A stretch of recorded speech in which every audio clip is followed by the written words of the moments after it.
দর্শক, ফ্যামিলি কার্ডের জন্য কিভাবে নিবন্ধন হওয়া যায় এবং এটা আমরা কিভাবে পাবো, তো আজকের এই ভিডিওটি থাকছে সেই সম্পর্কে। ভিডিওটি না টেনে সম্পূর্ণ দেখতে থাক। তো ফ্যামিলি কার্ডের জন্য আমরা কিভাবে নিবন্ধন করব।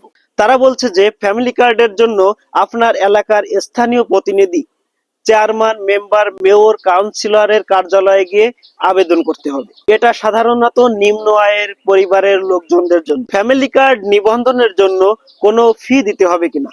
না, ফ্যামিলি কার্ড নিবন্ধনের জন্য কোনো ফি দিতে হবে না। ফ্যামিলি কার্ড নিবন্ধন হতে গুরুত্বপূর্ণ কি কি তথ্য লাগবে? ফ্যামিলি কার্ড নিবন্ধন হতে জাতীয় পরিচয়পত্র নম্বর এবং আপনার ফোন নম্বর লাগবে। এক পরিবার থেকে ফ্যামিলি কার্ড নিবন্ধন কতজন করতে পারবে? এক পরিবার থেকে ফ্যামিলি কার্ড নিবন্ধন মাত্র একজনই করতে পারবে। ফ্যামিলি কার্ড কখন এবং কোথা থেকে সংগ্রহ করা যাবে? নিবন্ধনের সময় যে ফোন নম্বরটা দিবেন সেই ফোন নম্বরেই জানিয়ে দেওয়া হবে কখন এবং কত তারিখে বিতরণ করা হবে।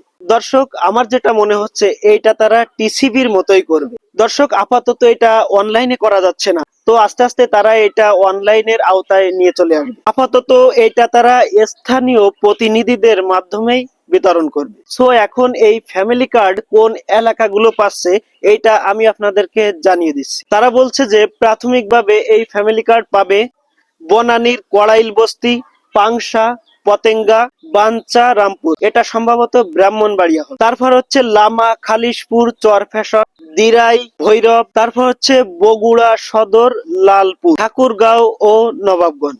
দর্শক, এই সকল উপজেলাগুলো, এলাকাগুলো আপাতত ফ্যামিলি কার্ড বিতরণ করা হবে।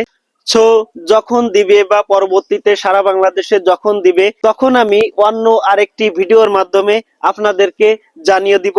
তো দর্শক, ভিডিওটি ভালো লাগলে আরো প্রতিনিয়ত এরকম নতুন নতুন আপডেট ভিডিও পেতে ভিডিওটি সবাই পর্যাপ্ত পরিমাণে শেয়ার করে ফলো বাটনে ক্লিক করে সাথে থাকবেন। ধন্যবাদ।